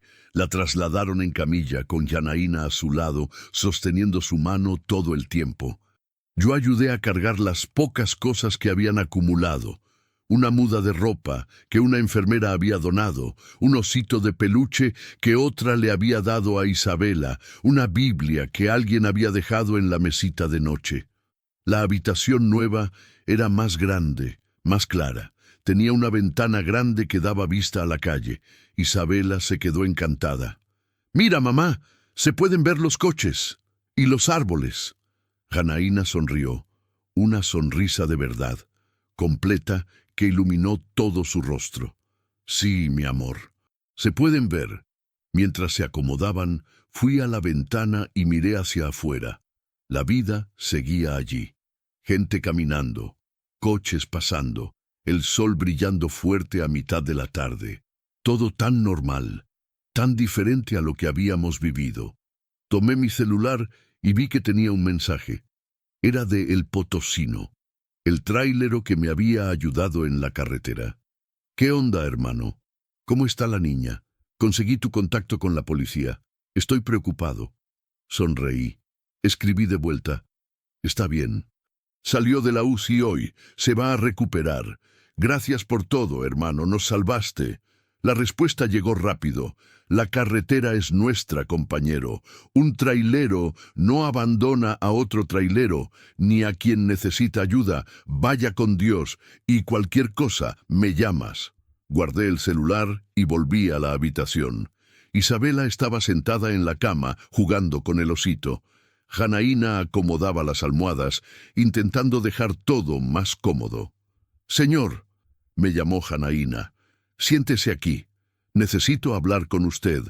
Me senté, ella jaló una silla y se sentó frente a mí, el rostro serio pero suave. No sé cómo agradecer todo lo que hizo. Sé que ya se lo dije 1000 veces, pero necesito decírselo de nuevo. Usted salvó a mi hija, nos salvó, y hasta nos ofreció su casa. Su voz se cortó. «No tengo palabras». «No necesita palabras», dije. «Solo necesita aceptar la ayuda y empezar de nuevo. Ustedes dos se lo merecen». Ella asintió, limpiándose los ojos. «Lo haremos. Prometo que vamos a levantarnos. Y cuando lo logre, se lo pagaré, de alguna forma». «No necesita, sí necesita», insistió, firme. «Usted no está obligado a cargarnos. Vamos a caminar con nuestros propios pies. Pero hasta entonces, gracias por creer en nosotras». La miré. Miré la fuerza que regresaba poco a poco, la determinación en sus ojos, y supe que lo lograría, que ellas dos lo lograrían. Isabela nos llamó. «Mamá, tío, vengan aquí. Hay un pajarito en la ventana». Nos levantamos y fuimos a la ventana. Era un venteveo, posado en el alféizar, cantando fuerte, las plumas amarillas brillando al sol. Isabela aplaudió, bajito, para no asustarlo. «Es bonito». «Sí», concordé. El pájaro se quedó allí por unos segundos más. Luego abrió las alas y voló. Libre, ligero, y pensé, eso era lo que ellas también iban a ser. Libres. Finalmente libres. Fin del capítulo 8. Avíseme cuando quiera el capítulo 9. El capítulo final. Continúe y alargue el próximo capítulo 9. El camino de regreso. 7 días después de que todo comenzara, Isabela recibió el alta. Fue una mañana de jueves, con el sol naciendo anaranjado detrás de los edificios de colinas, el calor subiendo a pesar de ser temprano. Yo había pasado la noche en el hotel barato del otro lado de la calle, finalmente había aceptado salir del pasillo del hospital, pero me desperté a las 5, arreglé mis cosas y volví antes de las 6.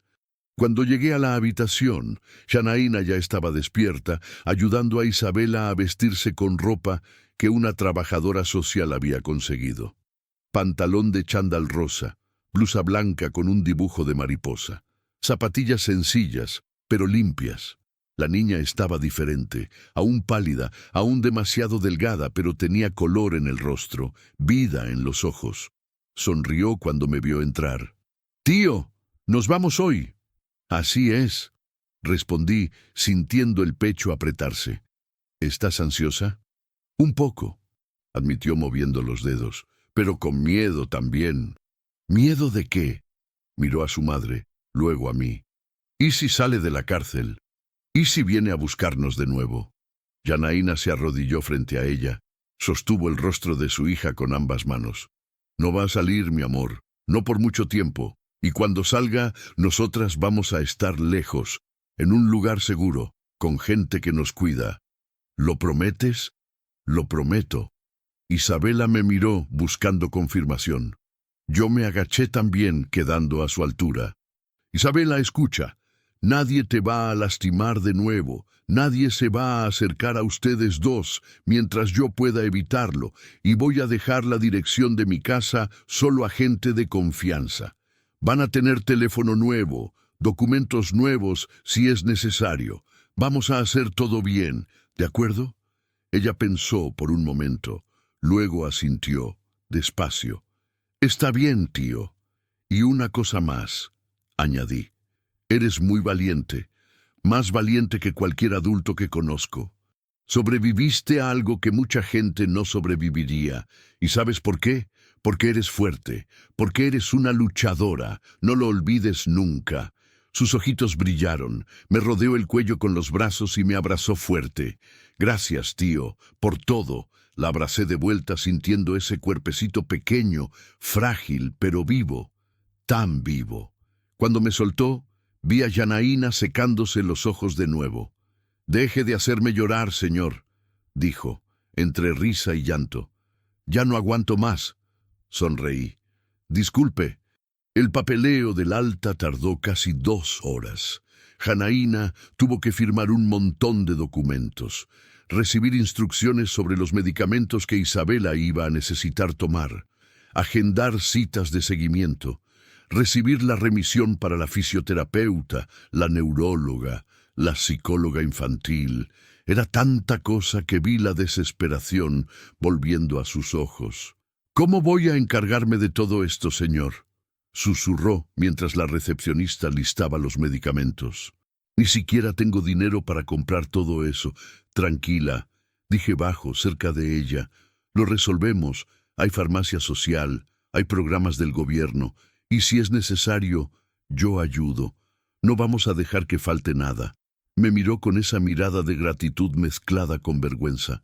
«No quiero ser una carga para nadie». «No es una carga», la corté. «Es alguien que está empezando de nuevo, y todo el mundo necesita ayuda para empezar de nuevo. No hay vergüenza en eso». Ella asintió, pero yo sabía que aquello la iba a carcomer por dentro por un tiempo. El orgullo, la independencia perdida, la sensación de deberle a alguien, pero lo iba a superar, porque era fuerte, más fuerte de lo que ella misma sabía. Finalmente, después de firmar el último papel, la enfermera trajo una silla de ruedas. «Procedimiento estándar», explicó, viendo la cara de confusión de Isabela. «Todo el mundo sale en silla de ruedas, es por seguridad, pero yo puedo caminar». «Ente», protestó Isabela. «Lo sé, querida, pero es la regla». Isabela miró a su madre, que asintió. Entonces se sentó, algo incómoda, sosteniendo el osito de peluche en su regazo. La enfermera empujó la silla y Janaína y yo la acompañamos por los pasillos. Pasamos por la recepción, donde algunas de las enfermeras que la habían cuidado saludaron y mandaron besos. Pasamos por la puerta de cristal de la entrada principal. Y entonces, finalmente, salimos. El sol nos golpeó de lleno. El calor nos envolvió de una vez. Isabela cerró los ojos y respiró hondo, el rostro vuelto hacia el cielo. Había olvidado lo agradable que es el sol. Dijo, bajito, Janaína apretó el hombro de su hija, demasiado emocionada para hablar. Mi camión estaba estacionado cerca. Lo había lavado la víspera, le había quitado los trozos de vidrio, había reparado la ventana rota con plástico y cinta adhesiva. No estaba perfecto, pero estaba funcional. La enfermera ayudó a Isabela a levantarse de la silla de ruedas. Se puso de pie, un poco mareada, agarrándose del brazo de su madre. «Despacio», dijo Janaína, «sin prisa». Caminaron hasta el camión, paso a paso. Isabela aún estaba débil, las piernas algo temblorosas, pero lo logró. Abrí la puerta de la cabina y las ayudé a subir a las dos. Janaína fue primero, luego jaló a Isabela hacia arriba. La niña se sentó en el medio, entre su madre y yo, el osito apretado contra su pecho. Cerré la puerta, di la vuelta y subí por mi lado. Encendí el motor. El rugido familiar, reconfortante, llenó la cabina. Isabela sonrió. «Recuerdo ese ruido». «¿Lo recuerdas?» «Sí, cuando usted me tomó en brazos, cuando estábamos huyendo. Recuerdo el ruido del camión. Me hacía sentir segura». Miré a Janaína. Estaba sosteniendo la mano de su hija, las lágrimas escurriendo de nuevo. «Entonces vámonos», dije, metiendo la marcha. «Vamos a casa». El viaje a Anápolis, Brasil, llevó casi 6 horas. No porque la distancia fuera tanta, eran unos 400 kilómetros, sino porque conduje despacio, con cuidado, deteniéndome siempre que Isabela necesitaba ir al baño o cuando Janaína creía que estaba demasiado cansada. Hablamos bastante en el camino. Isabela hacía un montón de preguntas. Sobre el camión, sobre la carretera, sobre las ciudades por las que pasábamos. Señalaba los letreros, las gasolineras, los otros camiones. «Ese de allí es como el suyo, tío». «No, ese es un Volvo, el mío es Kenworth o Scania». «¿Cuál es mejor?» «Depende a quién le preguntes», respondí sonriendo. «Pero para mí Kenworth es insuperable». Se rió, una risa bajita, aún débil, pero genuina. Janaína estuvo más callada, mirando por la ventana, viendo el paisaje cambiar, el matorral seco, las plantaciones interminables, los pueblos repitiéndose. En algún momento dijo: «Hace tanto tiempo que no salgo de casa. Hace tanto tiempo que no veo el mundo. Ahora va a ver mucho», dije. «El mundo entero, si quiere». Ella sonrió, pero era una sonrisa triste. «Solo quiero un rinconcito. Un lugar pequeño, simple, donde podamos dormir en paz, donde ella pueda ir a la escuela sin miedo, donde yo pueda trabajar y podamos vivir. Solo eso. Va a tener eso», prometí. «Y mucho más».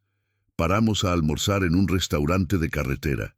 Autoservicio simple, comida casera, ambiente limpio. Isabela comió poco, el estómago aún sensible, pero comió. Arroz, frijoles, un trocito de pollo.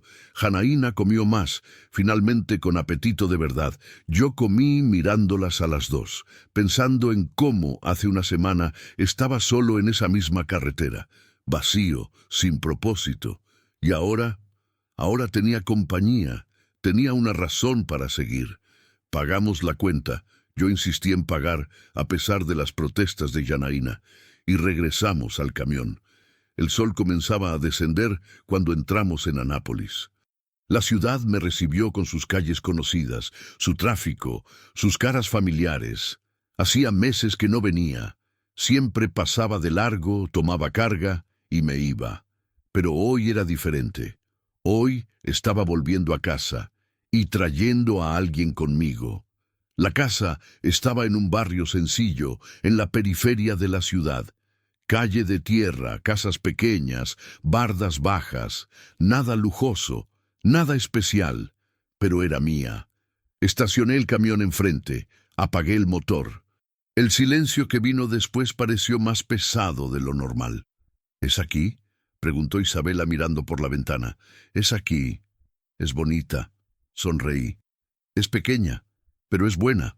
Bajamos. Janaína ayudó a Isabela, que aún estaba lenta, pero cada vez más firme. Abrí el portón oxidado, hacía tiempo que no lo usaba. y caminamos hasta la puerta principal. La cerradura estaba dura. Necesité forzar la llave. Cuando la puerta se abrió, el olor a casa cerrada nos invadió. Moho, polvo, tiempo detenido. Encendí la luz. La sala era pequeña, sofá viejo cubierto con una sábana, estantería con algunos libros, foto enmarcada de mi esposa en la pared, la única que no había podido guardar. Janaína entró despacio, mirándolo todo. Isabela se agarró de la mano de su madre con los ojos abiertos. «Pueden entrar», dije. «La casa es de ustedes ahora, por el tiempo que necesiten». Janaína se giró hacia mí, los ojos llenos de lágrimas de nuevo. «Señor, yo no necesita decir nada. Solo quédense, descansen, siéntanse en casa». Ella asintió, la garganta demasiado apretada para hablar. Les mostré las habitaciones. 2. Una que era de mi esposa y mía, que ya no usaba. Otra que debió haber sido de mi hija, pero que nunca fue. «Pueden quedarse en esta», dije abriendo la puerta de la habitación más pequeña. «Tiene una cama matrimonial. Les sirve a las 2». La habitación estaba vacía, excepto por la cama y un armario viejo. Pero tenía ventana, tenía luz, tenía espacio. Isabela entró, tocó la cama, miró por la ventana. «Hay un árbol afuera». «Sí, un árbol de mango. Da mangos todos los años. Me gustan los mangos. Entonces le gustará estar aquí». Ella sonrió, y en esa sonrisa vi esperanza, vi un nuevo comienzo, vi futuro. Esa noche, después de ayudar a acomodar algunas cosas, después de pedir pizza para comer, la primera pizza de la vida de Isabela, según Janaína, después de verlas finalmente relajarse, salí al porche de enfrente. El cielo estaba limpio, estrellas brillando. La calle silenciosa. Encendí un cigarrillo, un vicio que había dejado pero retomado esa semana, y fumé despacio, mirando hacia arriba. La puerta se abrió detrás de mí. Era Janaína. Vino y se puso a mi lado, los brazos cruzados contra el frío de la noche. «Se durmió», dijo, bajito. Finalmente durmió de verdad, sin pesadillas, sin despertar asustada. «Qué bueno». Nos quedamos en silencio por un tiempo. Luego ella habló. «Aún no puedo creer que estoy aquí, que estamos vivas, que tenemos un lugar donde quedarnos. Parece un sueño. No es un sueño, es real». Ella me miró. «¿Por qué hizo esto, señor? De verdad, ¿por qué se detuvo esa noche? ¿Por qué no se rindió con nosotras?» Miré al cielo, al cigarrillo en mi mano, a la carretera vacía allá afuera, y dije la verdad, porque sé lo que es perder a alguien que amas, sé lo que es no poder salvar, y pasé 5 años culpándome, castigándome, pensando que ya no merecía nada, que la vida se había acabado allí cuando enterré a mi familia. Paré, respiré hondo. Pero cuando las vi a ustedes dos en esa carretera, cuando tomé a Isabela en brazos y sentí su corazón latir, lo supe que aún tenía una oportunidad de hacer algo diferente, de no dejar que alguien muriera, de salvar. Me giré hacia ella. «Así que no solo yo las salvé, ustedes me salvaron a mí también». Janaína no se contuvo. Se derrumbó allí mismo en el porche y yo la sostuve mientras lloraba. La sostuve fuerte, dejando que derramara todo lo que había guardado. Y cuando se calmó, dijo, la voz entrecortada, «Nunca vamos a olvidar lo que hizo, señor, nunca. Y le prometo que haré que valga la pena. Voy a criar a mi hija bien. Le voy a dar una buena vida. Voy a honrar esta segunda oportunidad. Sé que lo hará». Se apartó, se limpió el rostro y sonrió. Una sonrisa cansada, pero verdadera. «Buenas noches, señor, y gracias, una vez más». «Buenas noches, Janaína». Entró, cerró la puerta despacio, y yo me quedé allí, solo en el porche, fumando el resto del cigarrillo, pensando en lo rápido que cambia la vida. Cómo un solo momento puede cambiarlo todo. Cómo una decisión de parar, en lugar de seguir adelante, puede salvar no solo a otros, sino a uno mismo.